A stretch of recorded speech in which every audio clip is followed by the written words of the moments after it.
I'm Chance. And I'm Sarah Catherine. And this is Conservation Connection, presented by Last Chance Endeavors. We are a husband and wife team running a wildlife education nonprofit. It's focused on connecting students to their environment. Each week, here on Conservation Connection, we do just that by introducing you to the groundbreaking science and conservation work that's happening every day across the globe. We talk to professionals in the world of conservation science and wildlife management, and we ask them about their career, their current projects, their wild and crazy stories from the field, and everything in between. This episode is a collaboration with EarthX here in Dallas, Texas. EarthX is the largest Earth Day celebration in the world, and it brings in speakers from every corner of the environmental arena. Listen in to hear the stories of today's environmental titans, covering everything from environmental law, ocean health, renewable energy, clean transportation, and so much more.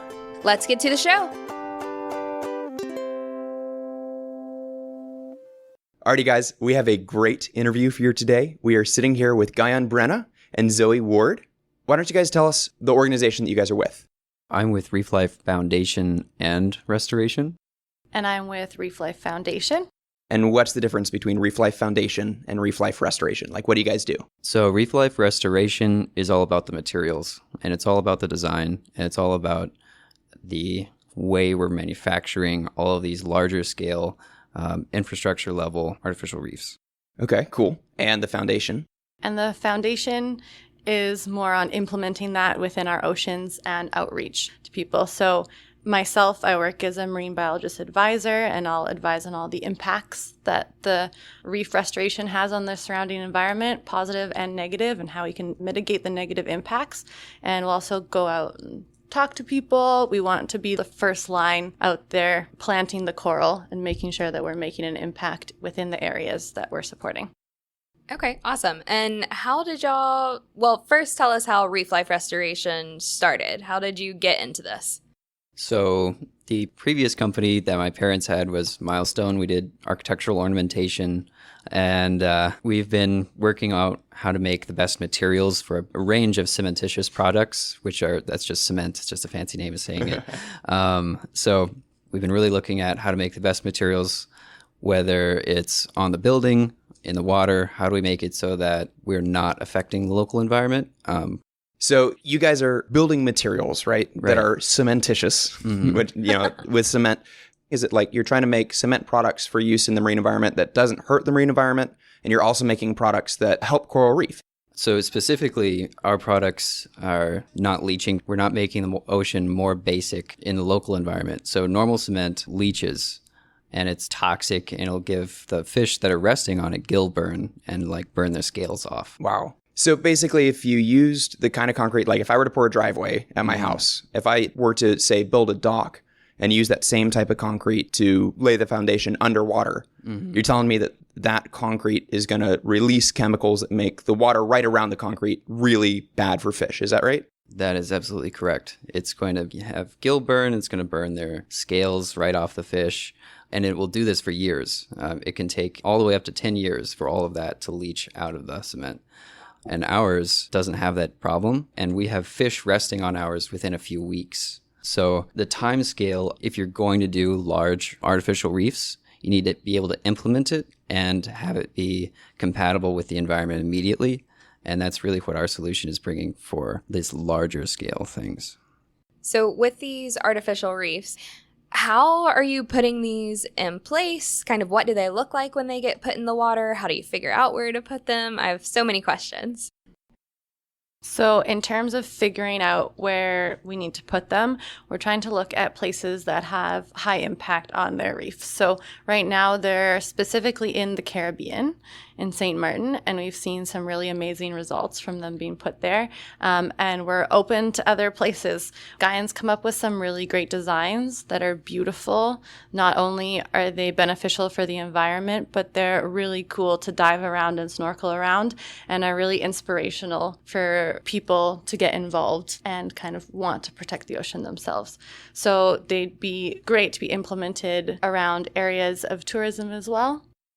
So to kind of set the stage, basically what the two halves, the Reef Life Restoration and Reef Life Foundation, Restoration is creating the materials and designing everything from the chemistry of the concrete that you're using all the way through to the macro structure, what shapes you're using, how big it is, how close they are.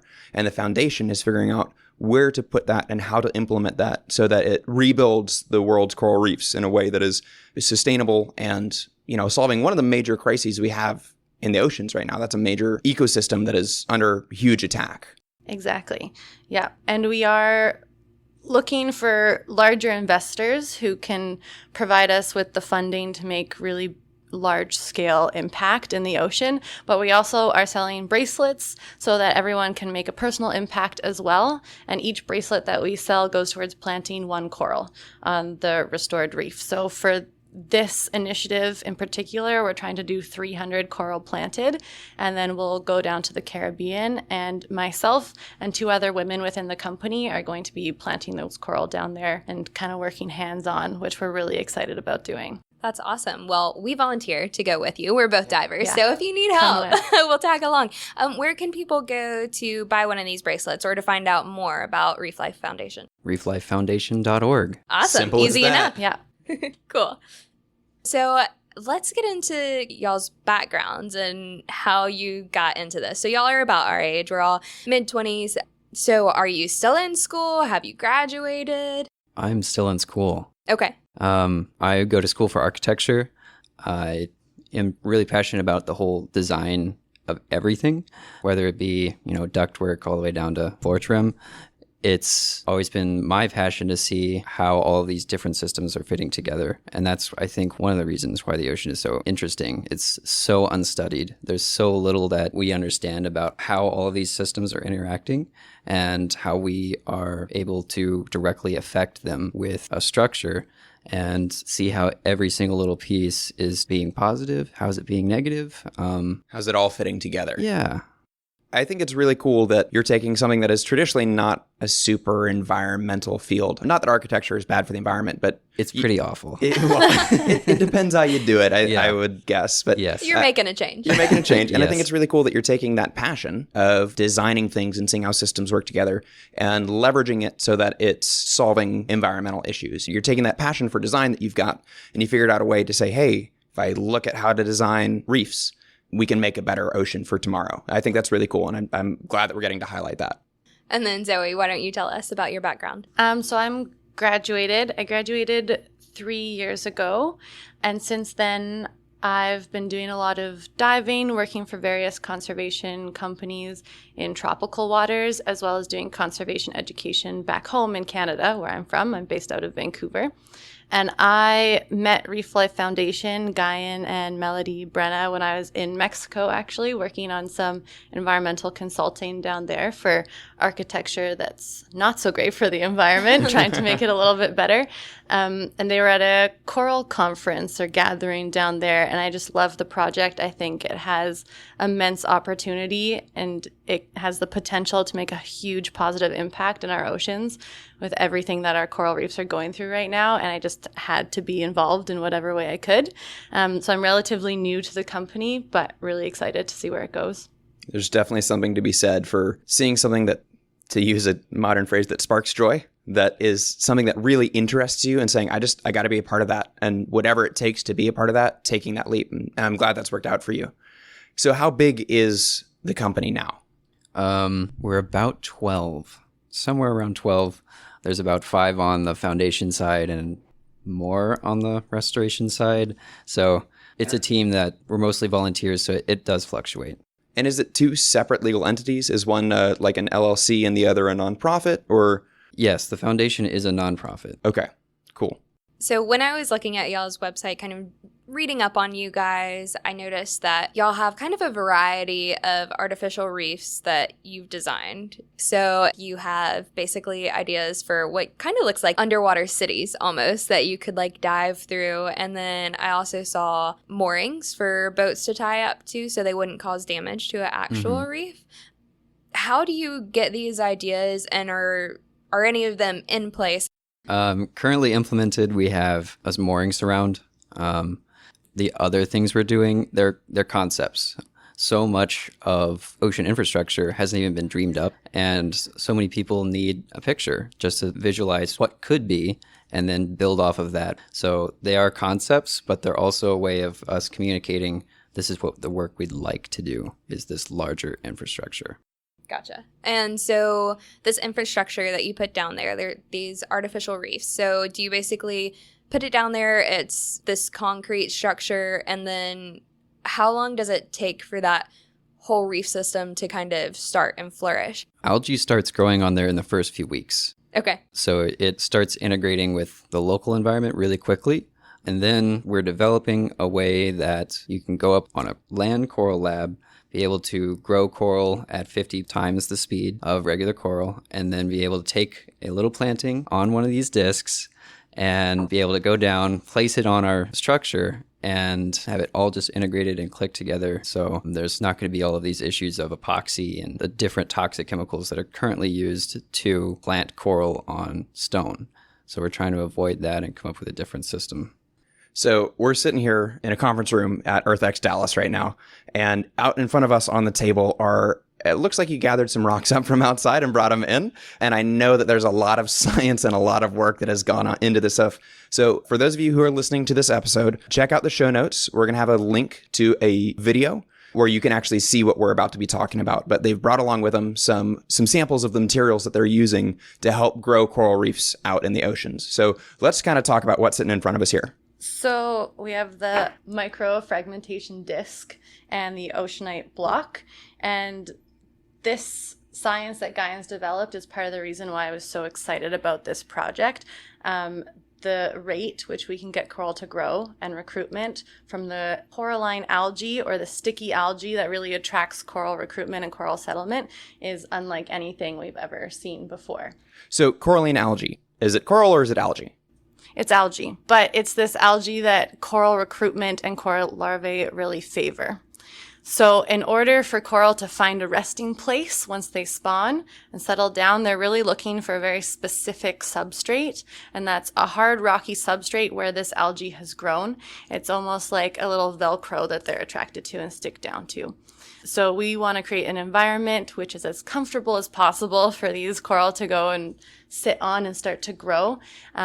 This oceanite is also great because, like what Guyan was saying, it's not cement. It's more natural. It doesn't leach any toxins or doesn't alter the pH of the surrounding ecosystem. So not only is it more favorable for those coral to settle on, but it's also favorable for the surrounding environment and all the fish and other communities that live around a coral reef. So what went into making this oceanite? Because it looks like it's basically sedimentary rock, like it's a bunch of different kind of gravel-sized pieces all crushed together. So tell me what's the secret ingredient? You don't have to tell me the actual trade ingredient, but tell me what went into this. I mean, it was developed from a hunch. So it's not like everything, like we have really good people behind us, like Konstantin Sobolev, our material scientist. He has been developing cementitious materials his entire life, and he had a hunch. And we've been following through on that hunch on this material. And his hunch was, let's make the most surface area possible. And I mean, it kind of looks like a chocolate Rice Krispie treat. It absolutely does. When you pulled it out of the bag, I was like, did you bring enough for everybody? Because that looks really tasty. So our material is coating all of the rocks, and the rocks are somewhat lightly packed together. And then that's oceanite.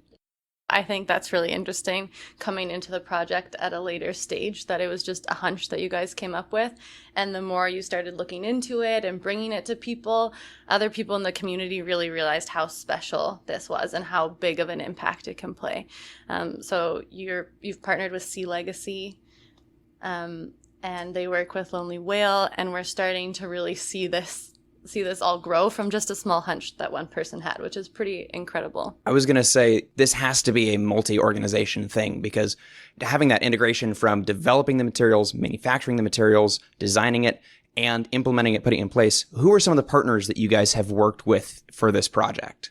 For our implementation down in St. Martin, we've been working with Sea Legacy, and Christina Mittermeier has been our major connection there. She's like one of the world's best photographers, and she really believes in us. On Sea Legacy's website, we are their only solutions partner. Wow. So we are the person that they expect to have results do the thing, figure it out. Yeah. And for people who might not know, what exactly is Sea Legacy's goal? Sea Legacy's goal is to get people aware and to get people excited about being aware and to bring hope to these issues that are so dire, whether it's getting signatures for a petition or bringing really good photographic evidence of something. They're really interested in positive environmental activism. Yeah.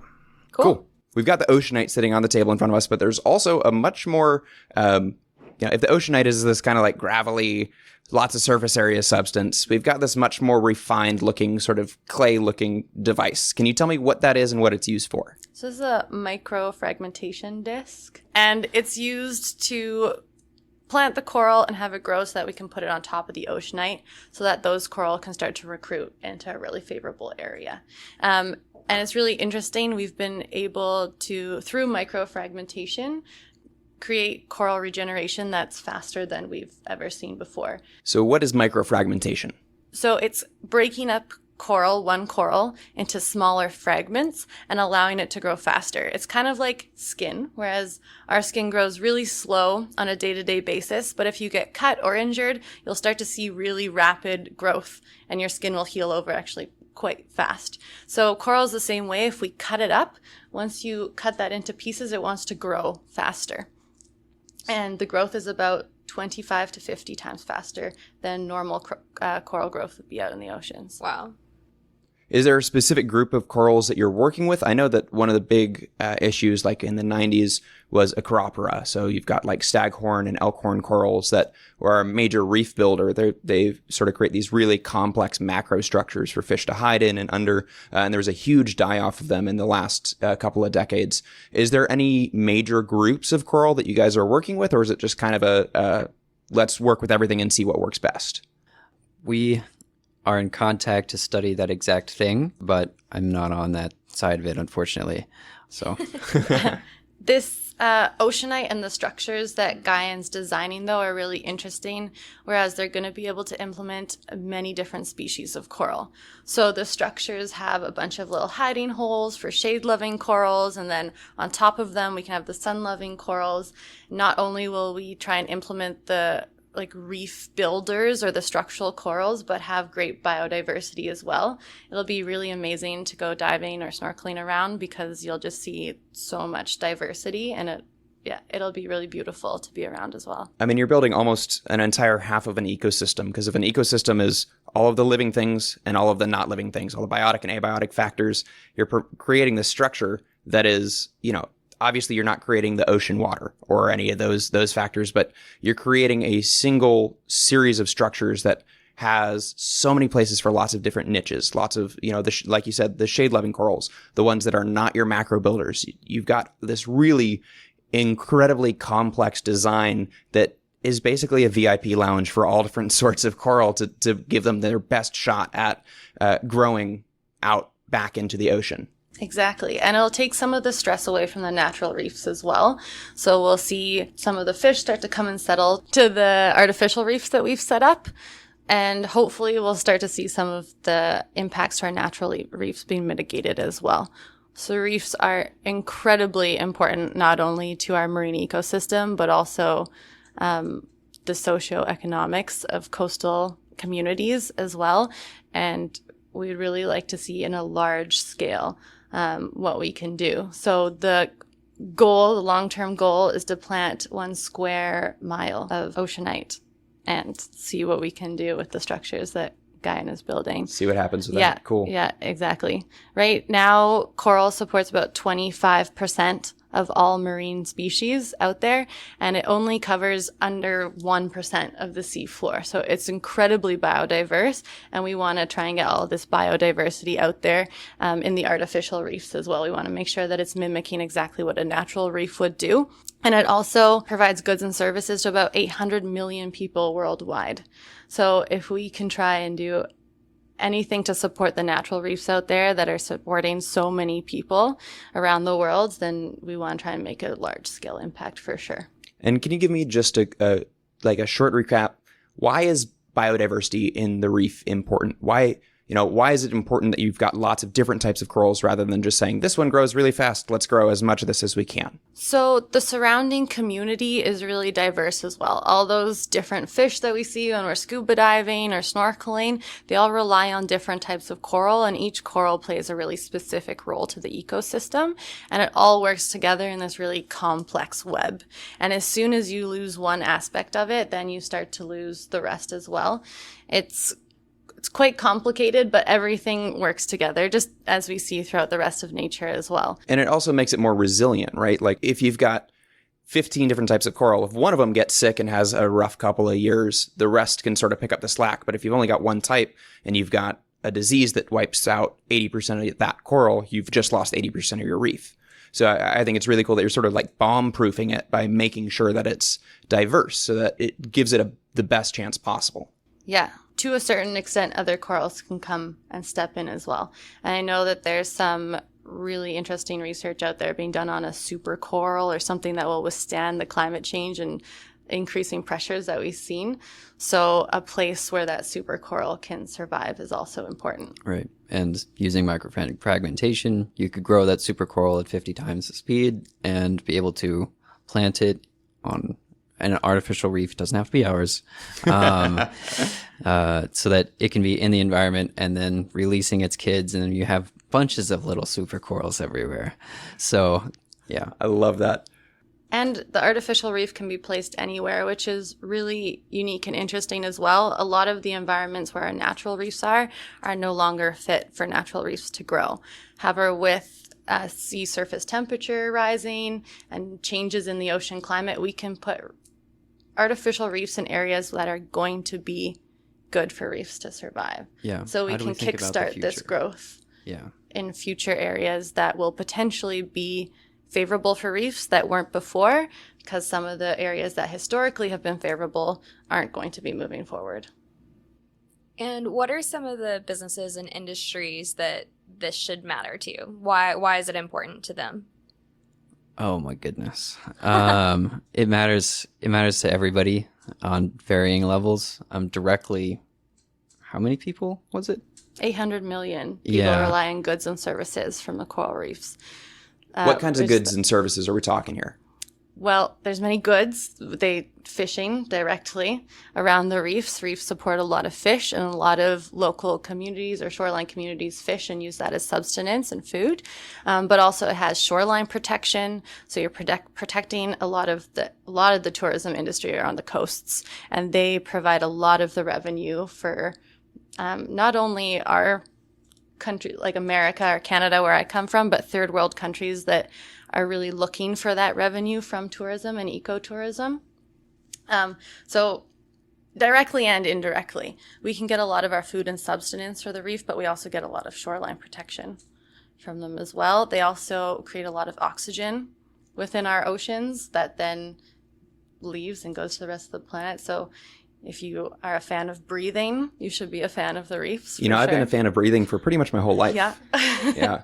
So if business partners wanted to get in touch with you guys and work with you, how would they go about doing that? The Reef Life Restoration website, which is in the show notes, would be the perfect place to reach out to us. Melody is our point of contact for pretty much everything, and she would love to hear from you. And it is quite scalable. We've been talking about the ideal of planting this large 1 square mile of reef and having some really big impacts, but also it's beneficial to other tourism industries like resorts or hotels that are on the coastline. Not only can it help mitigate some of their negative impacts that they're putting on the environment, but they'll also see a return on their investment. They can make a lot of revenue from ecotourism and bring people out to experience the reefs and do environmental education in their hotels or their resorts as well. So if a hotel pays to implement this artificial reef, they can then make money off of it because they're able to bring people out and say, hey, if you stay with us, we'll give you, free shuttles out to this dive spot or this snorkel spot. So it actually makes a lot of economic sense for them to do something that's good for the environment. And that's when you see businesses actually taking action. Exactly. Right. A huge issue with marine conservation is getting the funding for it. And this is really special because not only is it a really huge positive impact for the ecosystem, but it's appealing to investors as well because they can start to see some return on investment. That's awesome. Well, thank you guys so much for being on the show with us today. And we really look forward to seeing where you guys are in like 3 years, 5 years, and seeing this take place and hopefully diving some of these sites. Yeah, I'm definitely looking forward to the day that I get to dive on an oceanite reef. Thanks for being here today. Thank you so much. Thanks for listening to this episode of Conservation Connection. If you enjoyed our podcast, go ahead and subscribe to make sure you catch every episode that we post. We would love to hear from you. So, if you want to reach out, go to our website, lastchanceendeavors.com/contact, and shoot us an email. We love questions from our listeners, so if you heard something that you want to know more about, be sure to let us know. We'll post bonus content that addresses your questions and gives you a little more information. A big thanks to EarthX for hosting us, and a big thanks to you for listening. Don't forget to tune in next week.